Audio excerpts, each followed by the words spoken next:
Uma vez que a ordem do mundo é talhada pela morte, não será melhor para Deus se nos recusarmos a crer nele e lutarmos com todas as forças contra a morte, sem elevar os olhos para o céu, onde ele permanece em silêncio? Tarrou assentiu, concordo. Porém, suas vitórias nunca serão duradouras. Só isso. A expressão de Rio X ficou sombria.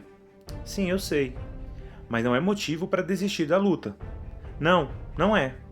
Só agora eu entendo o que essa peste deve significar para você. Sim, uma derrota interminável. Albert Camus, A Peste. Fala galera, sejam todos muito bem-vindos. Meu nome é Douglas Elias e esse é o canal Diálogo com Deus. Hoje nós iniciaremos o capítulo 4 e final da primeira parte do livro do Timothy Keller, Caminhando com Deus em meio à dor e ao sofrimento. Lembrando que essa primeira parte recebe o título Conhecendo a Fornalha, porque é nela que o autor vai apresentar o sofrimento humano por aquilo que ele chama de lado de fora da fornalha. Ou seja, ele vai analisar como as diferentes culturas, religiões e períodos da história têm procurado ajudar as pessoas a enfrentar e a atravessar o sofrimento. Nessa primeira parte, nós já vimos os seguintes capítulos. Capítulo 1, As Culturas do Sofrimento. Capítulo 2, A Vitória do Cristianismo. Capítulo 3, O Desafio à Perspectiva Secular. E hoje nós veremos o capítulo 4, que é denominado O Problema do Mal ou O Argumento do Mal contra Deus. Nesse capítulo, o Keller enfrenta uma das questões mais antigas e desafiadoras da fé, que é o dilema do mal e do sofrimento. Como pode existir um Deus bom e justo e também todo-poderoso em um mundo repleto de sofrimento e injustiça? O primeiro tópico desse capítulo 4 se chama O Problema do Mal em Contexto. O Keller começa esse capítulo apresentando a síntese do problema do mal, ou do também chamado argumento do mal contra Deus. Para isso, ele evoca um dilema dos mais antigos e mais perturbadores da humanidade. Se Deus é todo-poderoso e perfeitamente bom, por que o mal existe? Deus deseja impedir o mal, mas não é capaz disso? Então ele não é onipotente. Ele é capaz, mas não deseja fazê-lo? Então ele é malévolo. Ele é capaz e está disposto? Então por que o mal acontece? Depois de uma abordagem histórica e cultural sobre o problema do mal nos 3 primeiros capítulos, agora ele trabalha uma abordagem filosófica do tema. O Keller vai explicar, logo de início, por que ele deixou esse capítulo para o final.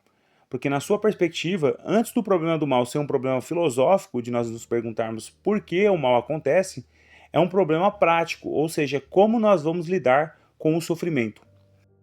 Ele também explica que começar o livro tratando do problema do mal já no primeiro capítulo poderia dar uma falsa impressão de que esse é um problema exclusivo daqueles que creem em Deus.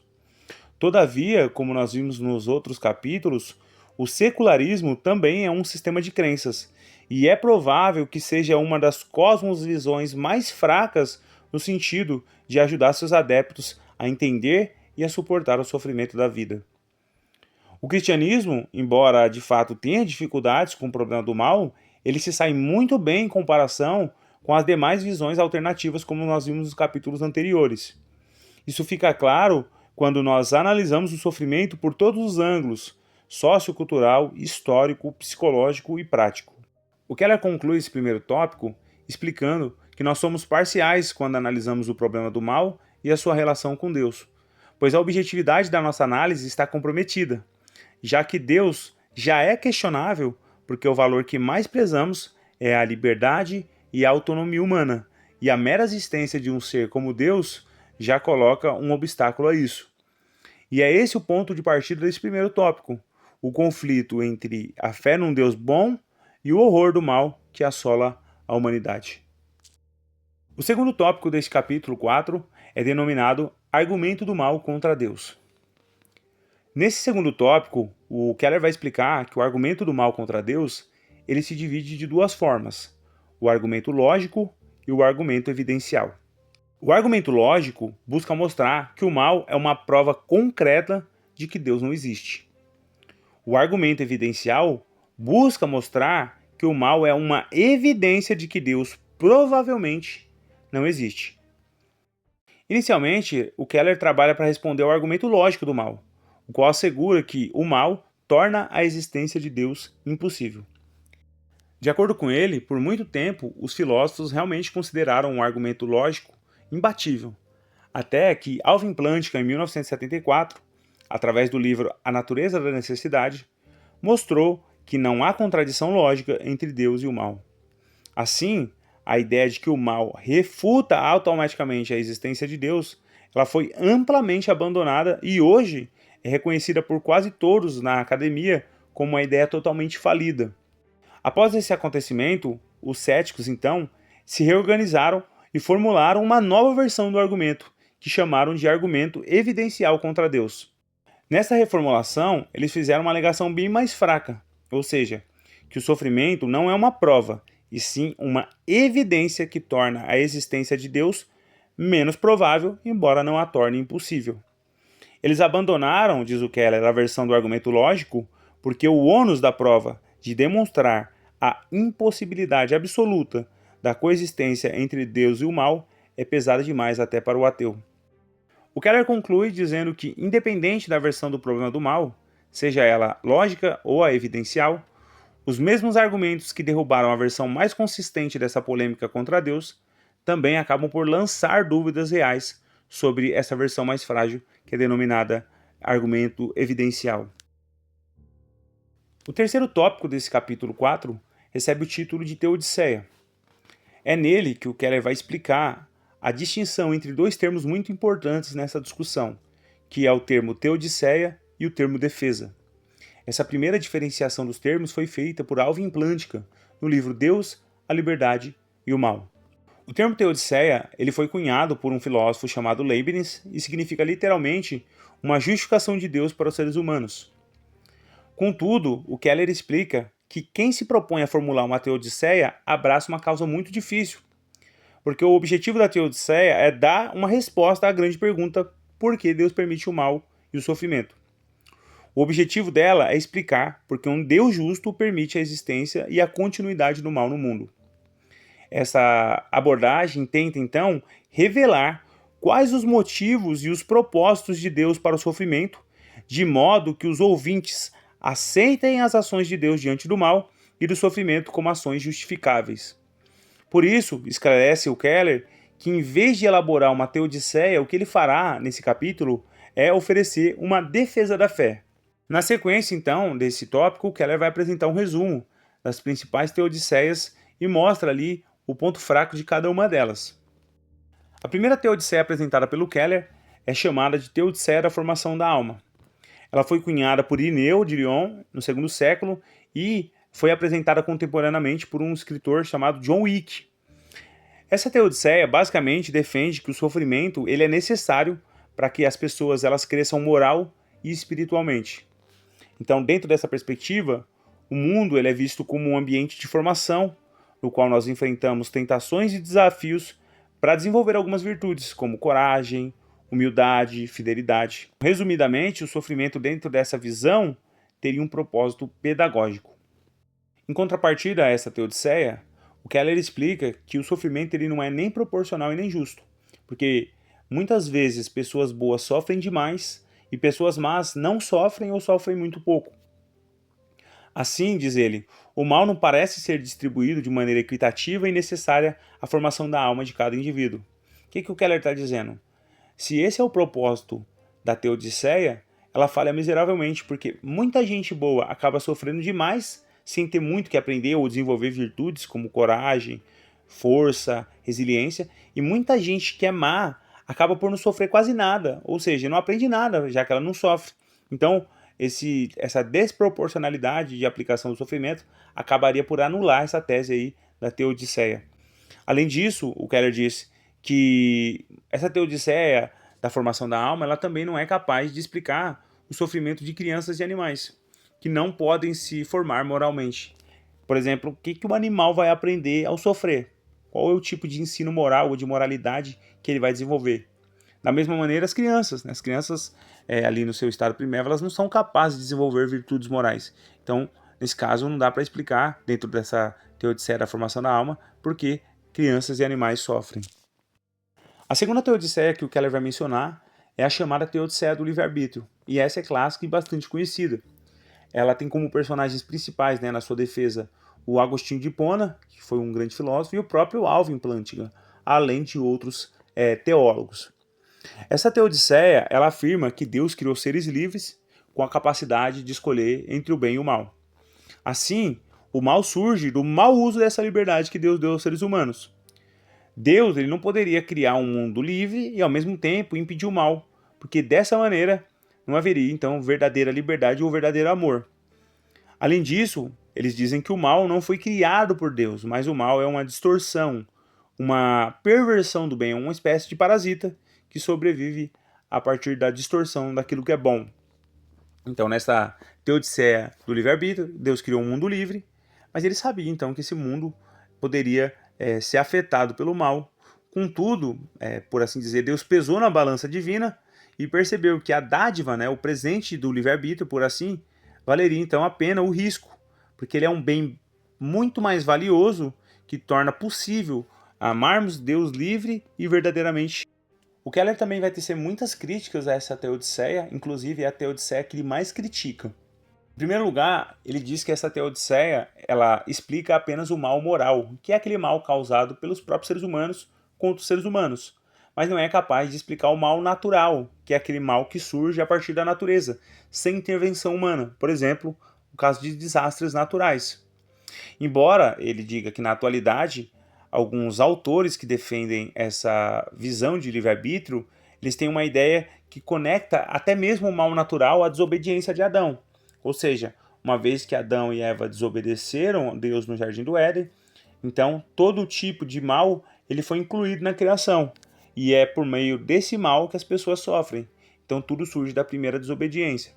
Em segundo lugar, o Keller diz que essa ideia de que Deus não poderia criar criaturas livres e ao mesmo tempo criaturas incapazes de pecar contradiz o que a Bíblia diz, porque a Bíblia ensina que no céu nós seremos livres e incapazes de pecar. Aliás, o Keller também vai levantar um outro questionamento muito importante.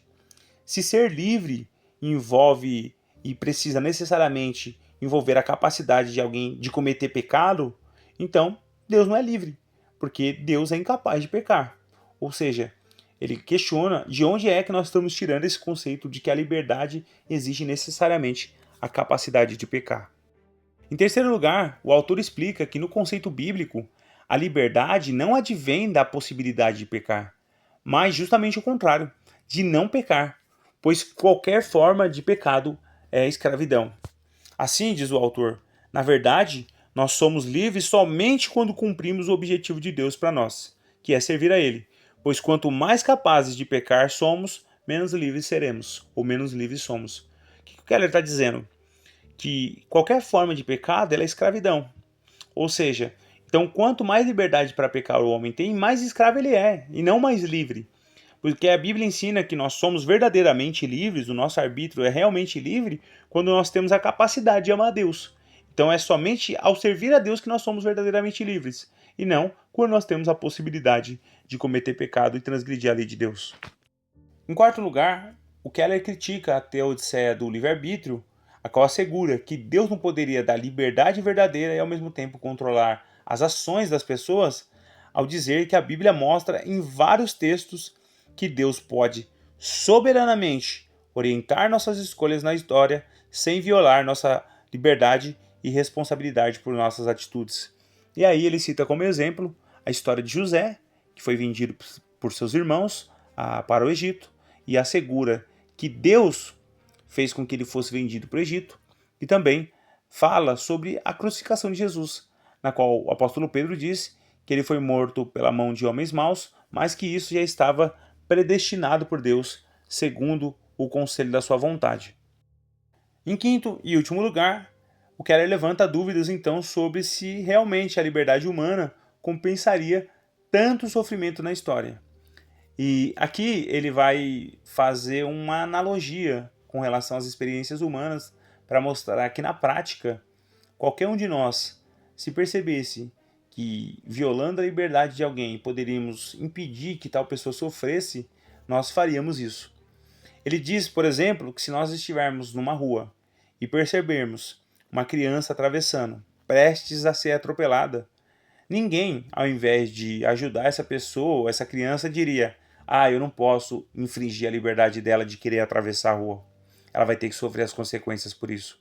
Dessa maneira, Keller conclui que se Deus tem bons motivos para permitir a dor e o sofrimento que envolvem a humanidade, certamente, então, esses motivos têm que ir além da mera provisão de livre-arbítrio para a humanidade.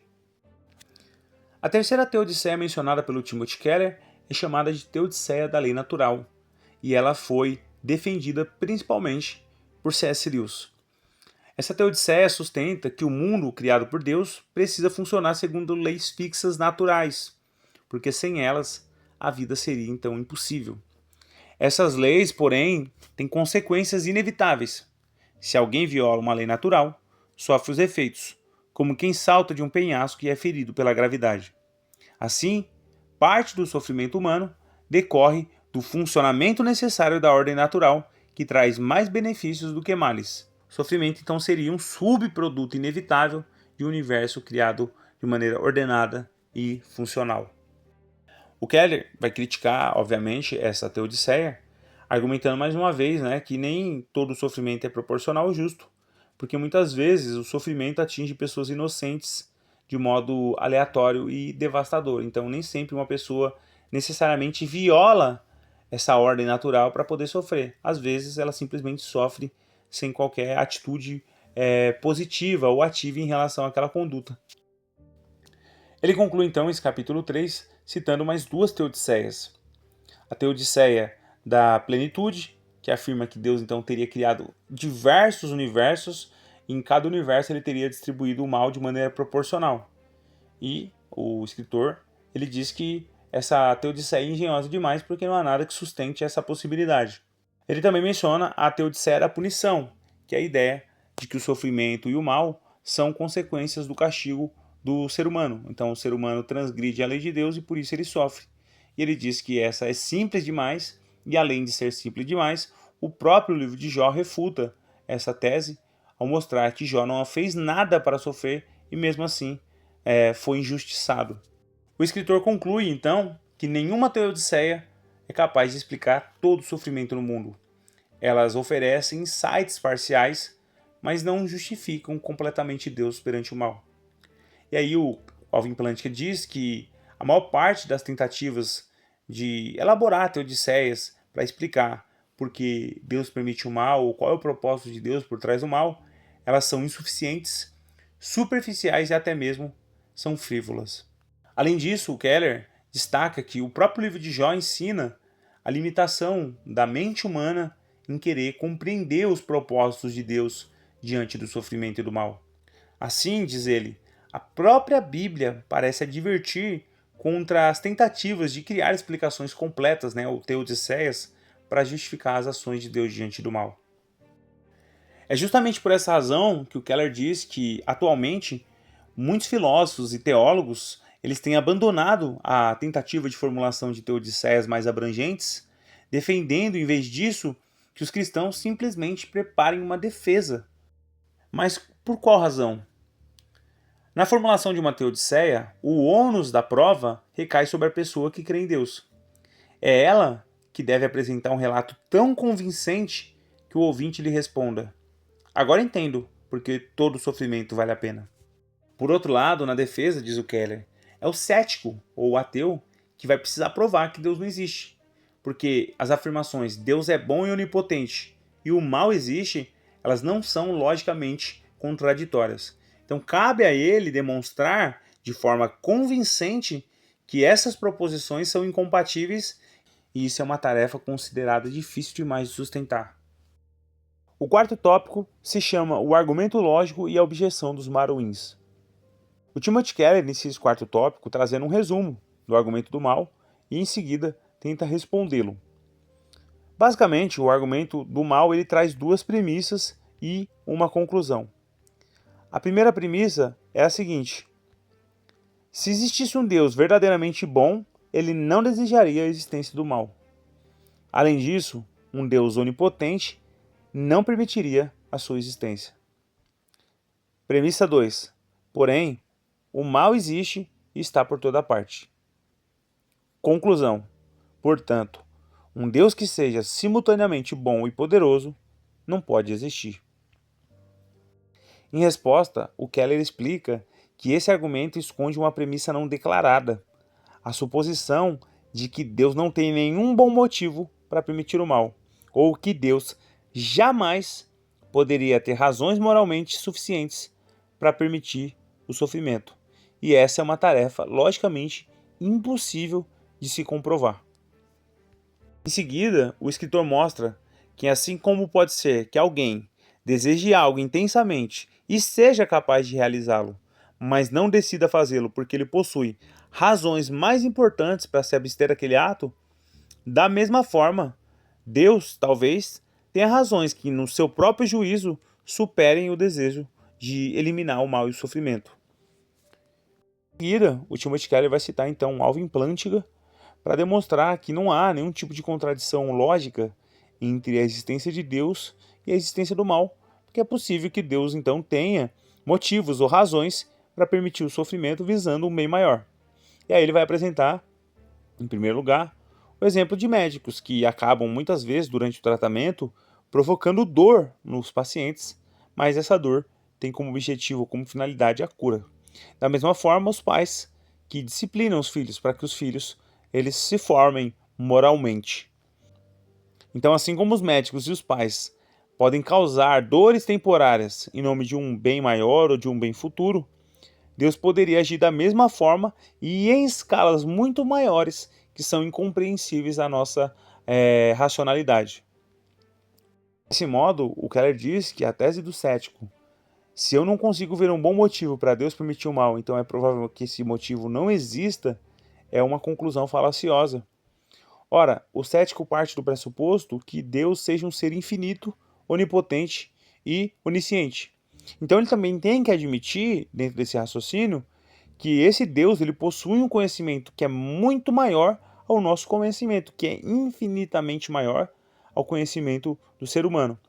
Então seria irracional presumir que se nós não conseguimos discernir os motivos de Deus, é porque ele não tem nenhum motivo. Para ilustrar essa limitação da mente humana, o Timothy Keller vai trazer a citação de um filósofo chamado Stephen John. Esse filósofo ele propôs a famosa objeção dos maruins, respondendo à tese de um cara chamado William Rowe, que disse que a ausência de evidências de um bem maior que justifique o sofrimento indica que tal bem não existe. Para provar então que essa tese ela não era verdadeira, esse filósofo Stephen John ele usou o exemplo de um minúsculo inseto que mora no oeste americano chamado maruim. Esse inseto ele é tão pequeno, mas tão pequeno, que ele é quase imperceptível aos olhos humanos. Mas, mesmo assim, ele tem uma picada bastante dolorosa. Então, o que o John vai dizer é o seguinte: o fato de nós não enxergarmos esses insetos a olho nu, isso não significa que eles não existam. Então, da mesma maneira, não ver uma razão para o mal não significa que não exista nenhuma razão. Assim como não enxergar um mosquito a olho nu, também não significa que ele não esteja lá. O Alvin Plantinga vai expandir um pouco mais essa analogia. Ele vai dizer o seguinte: se nós olharmos para dentro de uma casinha de um cachorro e não vermos um São Bernardo, é razoável concluir que o animal não está lá, pois seria impossível não notá-lo. Mas, se não enxergarmos nenhum maruim, isso não significa que a casinha esteja vazia. Eles são invisíveis a olho nu. Assim, pergunta Plantinga, os motivos de Deus para permitir o mal são mais parecidos com São Bernardos evidentes ou com maruins imperceptíveis? Se Deus é infinitamente sábio, é natural que suas razões nos escapem, dadas as nossas limitações de conhecimento. Portanto, diz o Keller, o argumento lógico do mal falha porque parte de uma presunção humana, a de que, se nós não conseguimos entender o propósito divino, então é porque ele não existe. Essa confiança excessiva na razão é fruto de uma visão moderna e imanente do mundo, que ignora nossa limitação diante de um Deus sábio e infinito. Muito bem, chegamos então ao quinto tópico desse capítulo 4, e ele é denominado o argumento evidencial e o efeito borboleta. Depois de ter respondido ao argumento lógico do mal no tópico anterior, que é aquele argumento que diz que o mal é uma prova concreta de que Deus não existe, nesse tópico o Keller vai se voltar então para o argumento evidencial do mal, que é uma versão mais fraca e assegura que o mal não é uma prova, mas uma evidência que torna a existência de Deus improvável, mas não impossível. E aí o Keller diz que por mais que essa formulação ela apresente um pouco mais de humildade na sua argumentação, ela repete o mesmo erro do argumento lógico, que é pressupor que seres humanos eles sejam capazes de avaliar se Deus teria ou não razões suficientes para permitir o mal. Algo que seria impossível para uma mente humana finita e limitada prever, já que isso estaria somente dentro do campo de percepção de um Deus infinito e onisciente. Na visão do Keller, então, as duas versões do problema do mal, seja ela lógica ou evidencial, elas exigem necessariamente que o ser humano ele consiga avaliar com precisão o que seria uma razão suficiente para Deus permitir o sofrimento, e mais ainda, né, que se possa medir a probabilidade de que tais razões elas existam. E aí o problema é que isso ignora tanto a alimentação fundamental do nosso conhecimento, quanto a ilimitação do conhecimento de Deus. Porque se Deus ele é infinito em sabedoria e nós somos finitos, então nós não temos a capacidade epistemológica de julgar se ele teria ou não motivos para permitir o mal.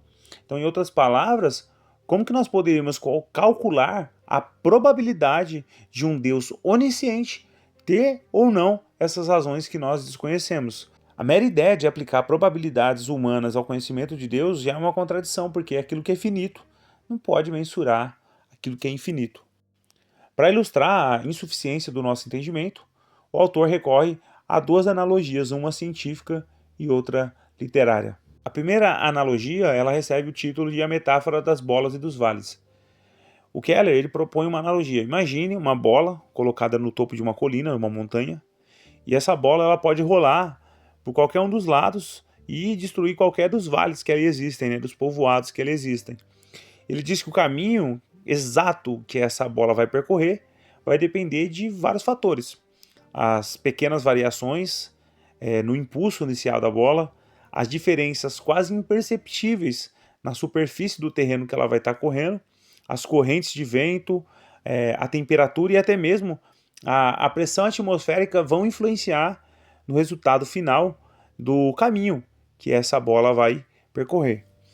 Com tantas variáveis em jogo, diz o autor, é impossível então que nós possamos prever com exatidão em qual vale a bola vai terminar sua trajetória. Esse exemplo, na visão do Keller, mostra como sistemas complexos estão sujeitos a múltiplas interações imprevisíveis que são impossíveis de ser calculadas até mesmo pelos melhores cientistas. A segunda analogia ela é chamada o efeito borboleta e o caos das causas. A mesma ideia ela é usada dentro da teoria central do caos, que é a ideia de que pequenas causas elas podem gerar consequências inesperadas e imensas que não são possíveis de serem previstas. O exemplo clássico é o chamado efeito borboleta.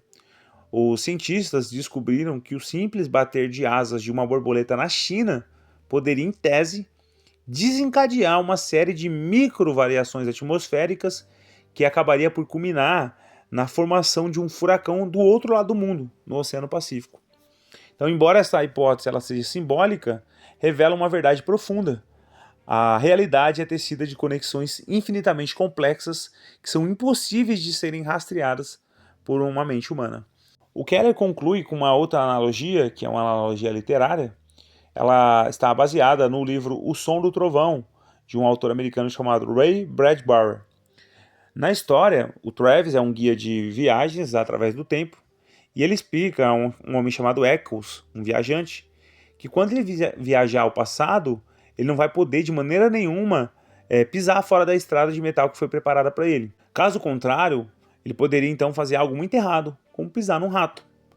E se isso acontecesse, todos os futuros descendentes daquele rato, talvez milhões deles, desapareceriam. Assim, todos os animais que se alimentariam daqueles ratos morreriam de inanição e não teriam descendentes. Com isso, alguns seres humanos que se alimentariam desses animais não teriam que comer e se mudariam ou morreriam de fome. E a morte de uma mulher ou de um homem significaria na história que famílias inteiras, possivelmente nações inteiras, não viessem a existir. Então vejam, o simples ato de pisar em um rato geraria uma espécie de efeito cascata que atravessaria séculos, mudando completamente o destino das nações e da Terra. Então, essas analogias elas servem para sustentar um ponto central. Se até fenômenos simples e naturais estão além da nossa capacidade de percepção, de previsão, quanto mais o curso inteiro da história humana, que é entrelaçado por incontáveis decisões livres e eventos naturais interdependentes, quanto mais isso não escapará então da nossa compreensão. Portanto, como poderíamos afirmar que um sofrimento, entre aspas, sem sentido, realmente não teria nenhum propósito? Talvez, diz o Keller, a morte trágica de uma pessoa, por mais absurda que pareça a nós, tenha efeitos profundos e benéficos que só um Deus onisciente seria capaz de prever e de conduzir. Apenas um intelecto infinito poderia coordenar um universo tão intrinsecamente ligado e ainda assim direcioná-lo a um fim bom e redentor. Desse modo, o autor conclui que o chamado argumento evidencial acaba por esbarrar na mesma limitação do argumento lógico. Ambos dependem de uma suposição implícita, de que se nós não conseguimos enxergar um propósito no sofrimento, então ele não existe. Mas diz o Keller, isso é um erro epistemológico, porque a incapacidade de ver não é prova de inexistência. Do mesmo modo que não conseguimos prever o efeito do bater de asas de uma borboleta ou o destino exato de uma bola rolando, também não temos nós condições de avaliar as infinitas ramificações morais, espirituais e históricas de cada evento da vida. Diante disso, diz o Keller concluindo, não é irracional acreditar que Deus pode ter razões justas, ainda que invisíveis a nós, para permitir certos males. Pelo contrário, é a fé nesse Deus onisciente que oferece então uma explicação coerente diante da realidade imprevisível e caótica do mundo. Em outras palavras, o cara está dizendo que se nós não conseguimos prever coisas simples que seriam, entre aspas, possíveis de serem calculadas pela ciência humana, como que nós então poderíamos prever ou compreender a mente de um Deus extremamente mais sábio e poderoso do que nós? Muito bem, chegamos então ao sexto tópico desse capítulo 4, e ele é denominado o argumento visceral do mal. Nos tópicos anteriores, o Keller tinha trabalhado o argumento lógico e o argumento evidencial. O argumento lógico diz que o mal prova que Deus não existe, e o argumento evidencial diz que, dada a existência do mal, é improvável, não impossível, mas é improvável que Deus exista. O Keller explica que, diferente dos argumentos formais, esse argumento ele nasce do choque e da revolta moral que nós sentimos diante do mal, que não surge de uma análise lógica, mas de uma reação humana. Peter Van Wegen chama isso de o problema do mal local, em contraste com o problema do mal global, ou filosófico, abstrato, como temos tratado até aqui. O exemplo dado é de uma mulher que foi brutalmente atacada, estuprada e mutilada, e que sobreviveu depois de se arrastar para a beira de uma estrada. E aí o autor diz que nossa primeira reação a algo desse tipo brota do fundo da alma, dá um nó no estômago antes de despertar uma série de questões em nossa cabeça. A reação humana é: isso não faz sentido, eu não quero crer num Deus que permite tal coisa. Esse tipo de objeção não é um raciocínio, mas uma repulsa moral e existencial, uma resposta visceral. O mal faz Deus parecer moralmente inaceitável. Embora não seja um argumento racional, diz o Keller, o argumento visceral tem uma lógica moral. Ele expressa o senso humano de que certas coisas simplesmente não deveriam acontecer. Quando uma criança vê o pai morrer e grita "isso não está certo", ela manifesta essa percepção de que a dor e a perda violam algo que deveria ser bom e justo. Essa reação aparece de forma marcante no testemunho de Elie Wiesel em seu livro A Noite, no qual ele descreve como as atrocidades dos campos de concentração nazistas destruíram sua fé em Deus. As chamas do forno que consumiam crianças, diz ele, assassinaram seu Deus e sua alma. Diante de males tão extremos, diz o Keller, o ser humano não apenas duvida de Deus de maneira racional, mas sente em seu coração que não pode acreditar num Deus que permita tais horrores e sofrimento. Então veja, diferente do argumento lógico, diferente do argumento evidencial, que são racionais, o argumento visceral ele se apoia no sentimento, na sensação, né? Na repulsa que nós sentimos ao ouvir algo dessa natureza. Entretanto, o Keller vai rebater esse argumento visceral, dizendo que nem todos que passaram por sofrimentos, eles acabaram por perder a fé. O autor vai lembrar, inclusive, que muitos sobreviventes dos campos de concentração, como o Viktor Franklin, que já foi mencionado, e um homem que se tornou teólogo chamado Christian Becker, eles reagiram diante do sofrimento que presenciaram de maneira oposta. Eles encontraram em meia dor um sentido espiritual mais forte, uma esperança ainda mais viva em Deus. O próprio Franklin, que se tornou psiquiatra depois, ele percebeu que a esperança ela podia resistir mesmo em condições desumanas. E o Becker, após sofrer de maneira muito brutal nas mãos dos nazistas, ele concluiu que a fé cristã o fazia ver o poder da morte como algo já vencido no futuro, pela promessa da ressurreição. Isso mostra, então, diz o Keller, que o sofrimento em si ele não destrói automaticamente a fé de ninguém. Tudo vai depender da forma como o indivíduo ele vai interpretar o moral e espiritual e como ele vai reagir. Então, o Keller aqui ele está rebatendo o argumento daquele escritor, né, que escreveu o livro falando que as chamas de ver as crianças sendo consumidas nos campos nazistas assassinaram seu Deus e sua alma. Muito bem, chegamos então ao sétimo tópico do capítulo 4, e ele recebe o título de O Efeito Bumerangue. Com base no argumento visceral, o Keller então vai passar a explicar que esse argumento visceral do mal, de que algo não está certo, que algo não está funcionando corretamente e que por isso Deus não pode existir, ele traz um pressuposto oculto, como também traz o argumento evidencial e o argumento lógico do mal. Quando alguém diz não acredito num Deus que permita isso, ele está implicitamente afirmando que Deus violou um padrão moral. Ou seja, ele está afirmando que existe um modo certo e justo de o universo funcionar. Mas aí o Keller diz, surge então uma dificuldade. Se Deus não existe, de onde é que vem esse padrão? Se o mundo é apenas material e fruto do acaso, o mal e a injustiça não passam de preferências subjetivas, sem nenhum fundamento objetivo. Ele diz, então, o Keller, que essa argumentação ela acaba por criar uma contradição direta entre o que se fala e o que se vê por parte do cético, do ateu. E o efeito bumerangue. O bumerangue é um objeto que você joga em direção a algum lugar e ele volta na sua direção.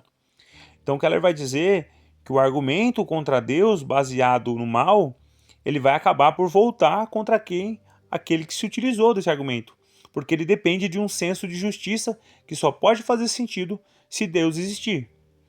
Se não há um Deus moral, não existe base objetiva para afirmar que algo é mal. A própria revolta, o Keller diz, contra o sofrimento, revela que todo ser humano acredita, mesmo que de maneira inconsciente, que existe um padrão moral absoluto.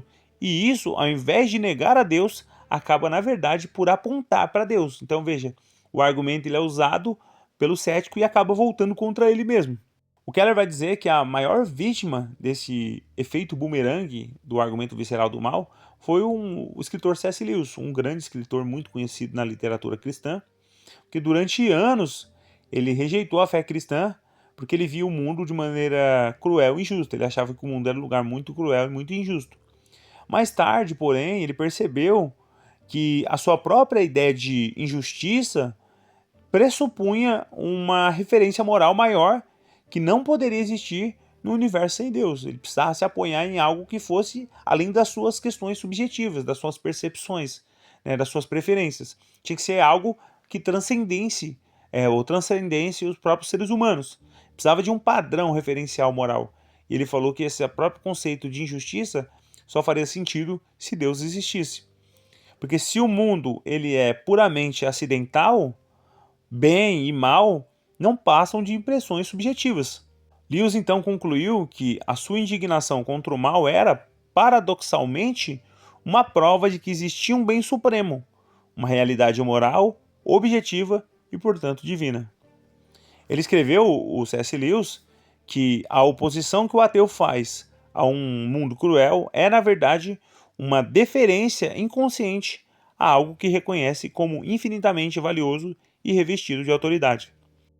Assim, diz o Keller, o próprio impulso de se revoltar contra o mal é, no fundo, uma confirmação de que cremos em algo além da própria natureza do universo.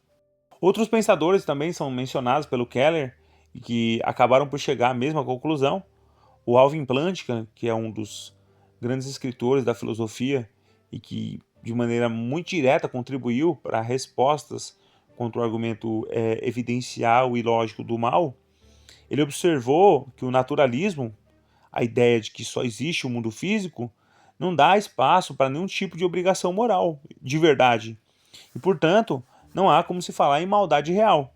Se acreditamos que o mal, ele de fato existe, essa crença então se torna um argumento a favor de Deus e não contra Deus, pelos motivos já mencionados pelo Keller.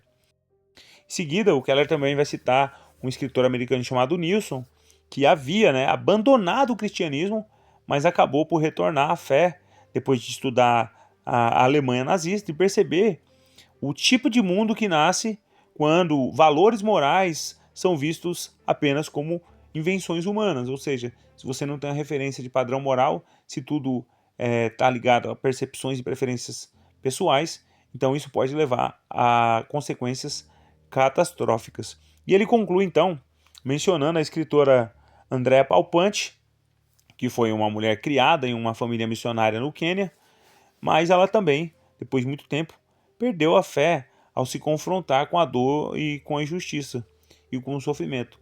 Depois de muitos anos, uma conversa com um amigo que afirmava que valores morais são subjetivos, então cada um pode ter o seu conjunto de valores, ela percebeu que se Deus não existe, realmente o que Hitler fez não era ruim, não é possível condenar uma pessoa assassina ou pedófila, porque são preferências pessoais. E é a partir disso que ela volta a crer em Deus, porque ela percebe que se Deus não existe, então não existe uma referência absoluta de moralidade e não faz nenhum sentido você dizer para as pessoas que aquilo que elas fazem é errado. Assim, o autor conclui que abandonar a fé em Deus não resolve o problema do mal, apenas o agrava, porque retira o sentido da indignação moral. Sem Deus, a dor continua existindo, mas já não pode ser chamada de injusta, apenas de natural. Olha que sacada interessante do Keller. Abandonar Deus por causa de argumentos como o argumento do mal e do sofrimento não fazem o menor sentido, porque se Deus não existe, então isso só agrava o problema, não retira o problema. Não há espaço para nenhum tipo de indignação moral. Quando nós vermos o mal e o sofrimento, não podemos condenar aquelas condutas, porque isso é parte de um sistema natural, da existência do ser humano. Não existe nenhum tipo de padrão moral pelo qual podemos dizer que aquilo é errado ou correto. Por isso, tanto o ceticismo de Nietzsche quanto a fé de Martin Luther King levam à mesma encruzilhada. Ou reconhecemos uma lei moral divina acima da natureza, como defendida pelo Martin Luther King, ou aceitamos, como Nietzsche, que tudo é arbitrário e que até as tragédias são apenas fatos da natureza sem valor moral algum. Nesse contraste, conclui Keller, o sofrimento não é um argumento contra Deus, mas um espelho que revela nossa necessidade de Deus. A própria revolta diante do mal, esse grito visceral que diz isso não está certo, é paradoxalmente um testemunho de que acreditamos num Deus justo, o único fundamento possível para a nossa esperança de que um dia o mal será vencido. Finalmente, chegamos então ao oitavo tópico desse capítulo 4, que é o último tópico. E nesse último tópico, como de costume, o Keller vai apresentar um testemunho pessoal. Nesse último tópico aqui, o Keller vai apresentar o testemunho pessoal de sofrimento de uma mulher chamada Mary. E ele vai, a partir disso, então, ilustrar de modo prático como os seres humanos eles aprenderam a lidar com a dor e com o sofrimento, usando os conceitos debatidos ao longo desse capítulo 4 aqui sobre o problema do mal. O Keller apresenta o relato de uma mulher cuja vida foi marcada por traumas profundos.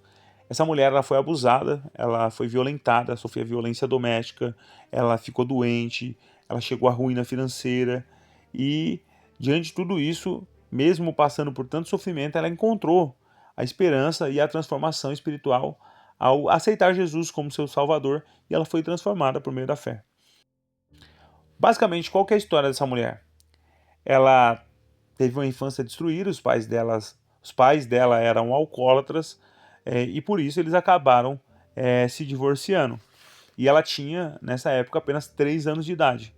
A sua mãe, embora fosse uma mulher amorosa, ela vivia em instabilidade emocional e, para poder lidar com essa questão emocional, ela acabava bebendo. Então a Mary acabou crescendo num ambiente de muita negligência, ela sofria punições arbitrárias, às vezes a mãe bebia e trancava ela para fora de casa, ela precisava quebrar a janela para poder entrar, mas apesar de todo esse sofrimento, ela ansiava por ser amada e por estar segura no lugar. Com 17 anos, ela relata que encontrou Jesus. E depois de ir à igreja, ela se apegou à mensagem pregada naquele dia sobre o amor incondicional de Deus. E a partir dali ela acreditou que a sua vida passaria a ser uma vida totalmente transformada e mudaria. E pouco depois ela se casou então com um homem que conheceu um pouco mais velho que ela, 6 anos mais velho que ela. E no início, nos primeiros 6 anos de relacionamento, a vida dela foi uma vida muito boa. Entretanto, o tempo foi passando e esse homem se tornou violento, abusivo. Ele espancava ela de várias maneiras, inclusive chegou a espancar ela com corrente, chutá-la, estrangular ela, empurrá-la da escada.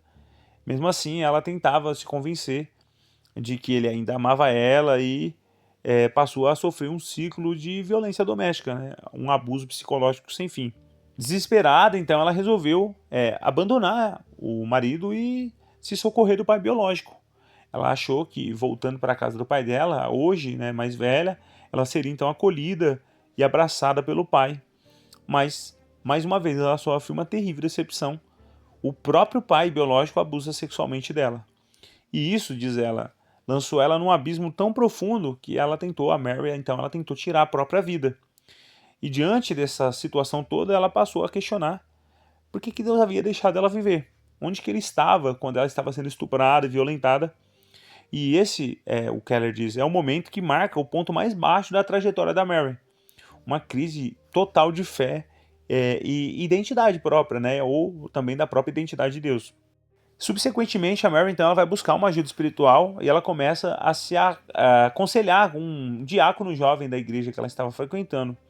Ela descreve esse jovem como um jovem gentil e também inteligente.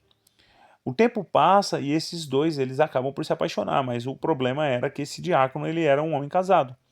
E a Mary conta, através do Keller, que eles lutaram muitos anos tentando resistir a esses desejos, mas acabaram então, por fim, né, caindo em tentação.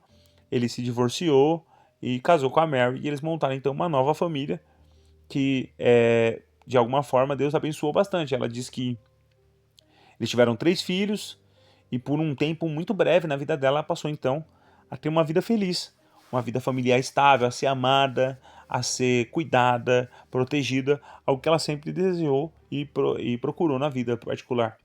Mas também isso não durou muito tempo, porque com 23 anos então ela descobriu que ela estava com um tumor no cérebro e que parte desse tumor ele era inoperável. Esse tumor provocava dores de cabeça, perda de audição e até mesmo paralisia facial. Ela diz que, apesar desse diagnóstico trágico, grave, ela acabou então sentindo uma estranha calma diante dessa notícia, um sentimento de confiança em Deus, de que Deus continuava no controle da vida dela, mesmo naquele momento em que tudo parecia desabar. A família dela permaneceu unida, mas não bastasse o problema de saúde dela, os filhos dela, com o passar do tempo, acabaram se afastando de Deus e se envolvendo em alguns problemas. O mais velho, inclusive, foi preso, o mais novo foi diagnosticado com esquizofrenia, e mesmo diante dessa situação e destruída emocionalmente, ela continuou crendo em Deus.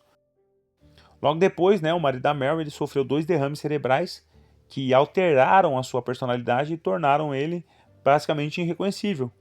Então, as dificuldades financeiras vieram porque ele não conseguia mais trabalhar, ela ficou acumulada, a família se viu numa situação complicada, ela quase teve o casamento destruído por conta dessa situação, perdeu a casa, e ela disse que nesse momento da vida ela se sentia completamente massacrada e sem forças, mal tendo forças para conversar com Deus e com o terapeuta.